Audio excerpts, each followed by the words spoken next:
Hello everyone, this is Amir Hamza. I hope all of you are doing well and I welcome you all to my YouTube channel. As you all know by seeing the thumbnail of this video, today's topic is about roadmap to US study. In this video, we will discuss all the necessary steps for applying to a US F1 visa.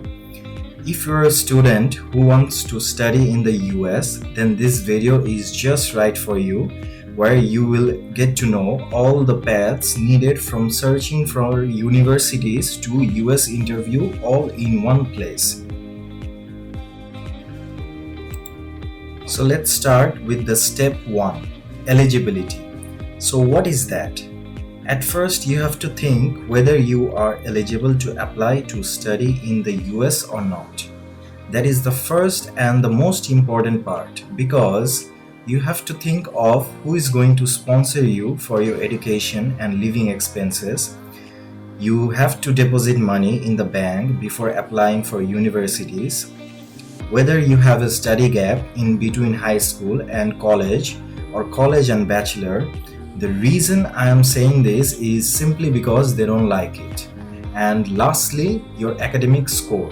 It means a lot both for getting a chance to a university and getting a US visa. I will make a video only on this topic which will be in more detail, so don't worry about it right now. Second step is your passport. If you don't have a passport, or if you do have one but it is expired, then you must immediately apply for a new passport. Again, if you do have a passport but the expiry date is less than the course duration, then you must apply for a new one.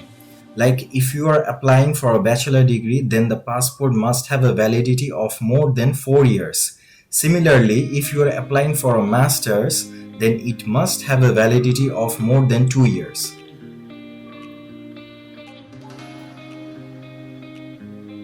The third step is your sponsor.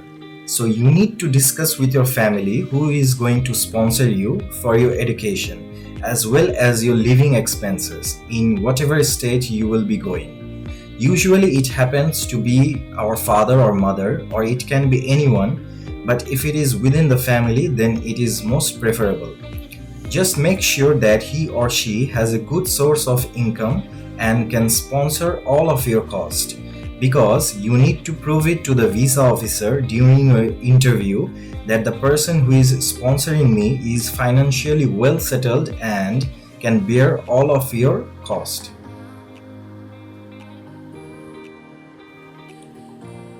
Okay, so the fourth step is searching for universities. This is a very challenging part, because whatever universities you will decide to go to will reflect how good you are as a student or how genuine you are for your study in the US. You just can't go to a low-ranking college for your bachelor or master's. This will obviously minimize your chances of getting the visa. So you better research on which university you will choose. Talk to your professors if you're applying for masters. Also, you can Google it and check the QS World University ranking, as well as searching for popular universities in the US. Also, don't forget to check the acceptance rate for all the universities before applying to. It is better that you choose multiple universities, like 2 to 3 universities from different states. Here, if you go to this website, you'll get to see the QS World University rankings. Here are all the rankings for 2020, 21 and 22. As you can see, the first is MIT, University of Oxford, Stanford University, University of Cambridge, and lots more.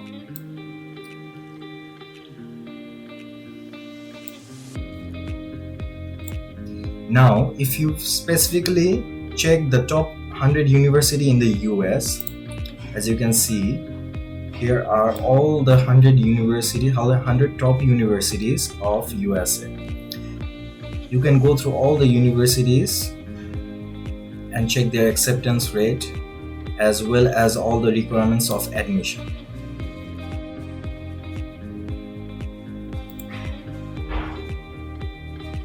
The fifth step is English proficiency.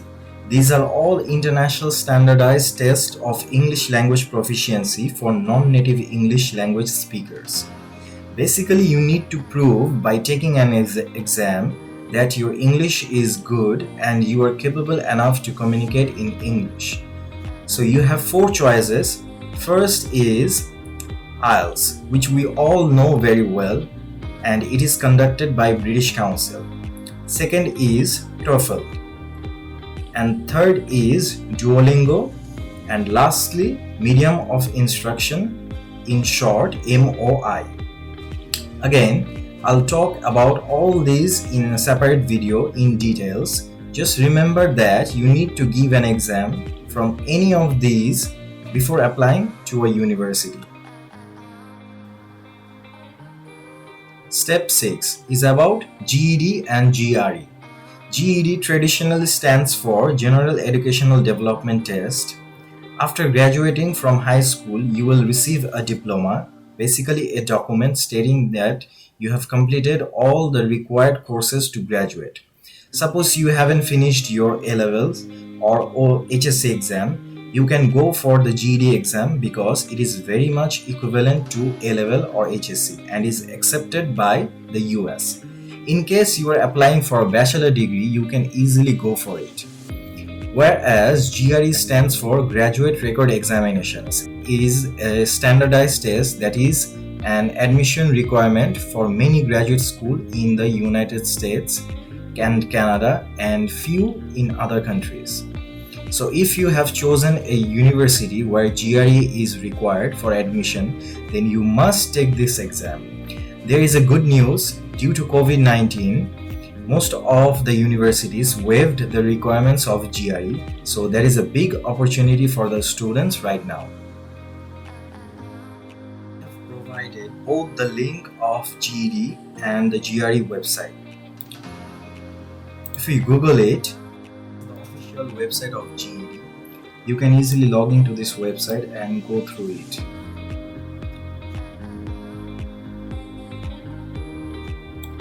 And if we search for GRE, website of GRE, you can have a look at all the information regarding this exam.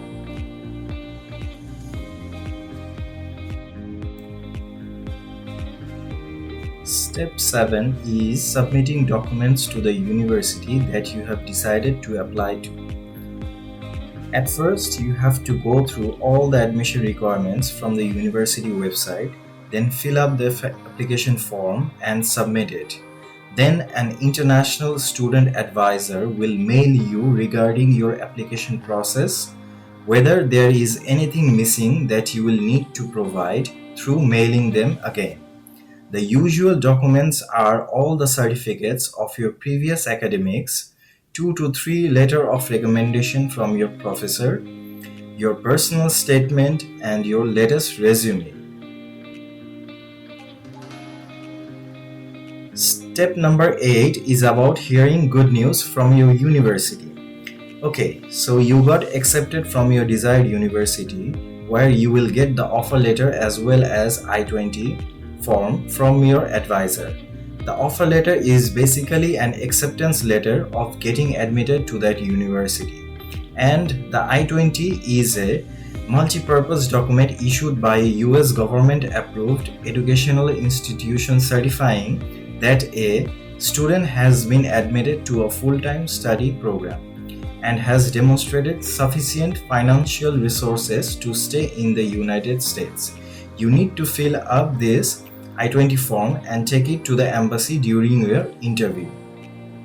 If you Google it by writing offer letter from university in US, you will get to see all the sample of all the universities offer letter from US. This is from the Ohio State University. This is Concordia University. These are the examples of all the offer letters, as well as if you Google it by writing I-20 from sample, then you will get to see the sample of all the F1 form. Basically it will look like this.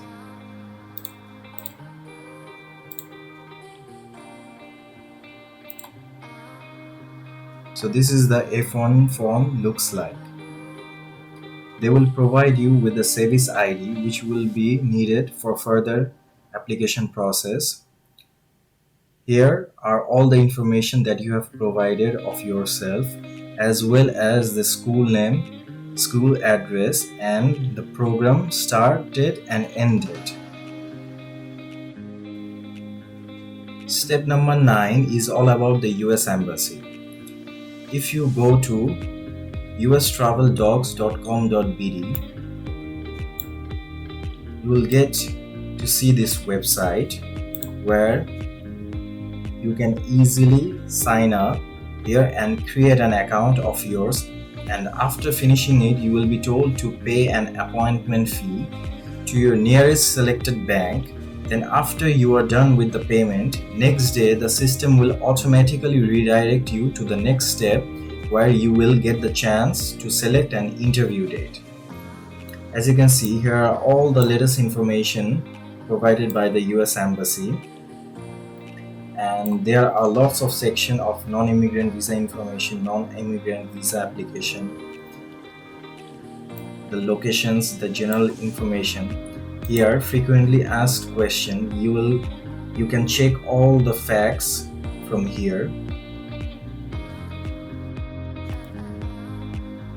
Step number 10 is filling out the DS-160 form. The DS-160 form is an online non-immigrant visa application form applicable for the one temporarily traveling to the United States.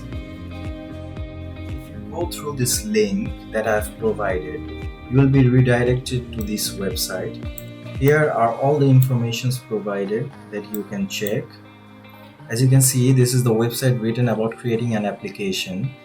It will probably take 2 to 3 hours to complete this form, which is a very lengthy process. Make sure you have all the data or information in front of you before you start filling up the application. I'll make another video in detail on how to fill up the DS-160 form in the correct way. I will also talk about all the necessary steps of why you need to be very precise with the information that you are providing. The data must have to be genuine, and lots of other information that will be provided in that video.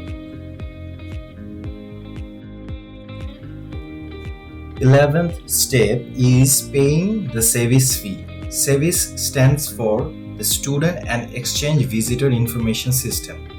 It maintains correct information on non-immigrant students, exchange visitors, and their dependents. As an F1 student, you will be assigned a SEVIS number that we have seen in the I-20 form, and a SEVIS record will be created for you. Payment of the fee is valid in the SEVIS database for a maximum of 12 months. It means that if you applied for an F1 visa and got rejected, you can apply once again and no need to pay the SEVIS fee if your previous SEVIS ID doesn't expire. Well, the fee is $350 USD. You can go through this link to pay your SEVIS fee. Step 12 is about arranging all of your documents before you go for an interview. So gather all of your previous academic records, your certificates, your achievements, your latest bank statement for the last 6 months or 1 year, your passport, all of your payment receipt, and don't forget to print out your appointment confirmation and DS-160 form fill-up confirmation. You will need these for sure. I will make a separate video regarding all of the documents specifically that you will need to carry with you during your interview. If you want to see a sample of how an appointment confirmation page looks like, then it looks like this. Usually all the informations of yours will be provided here: your time, your date of interview, and your delivery type. Also, if you want to look at how the DS-160 confirmation page looks like, then it will look like this.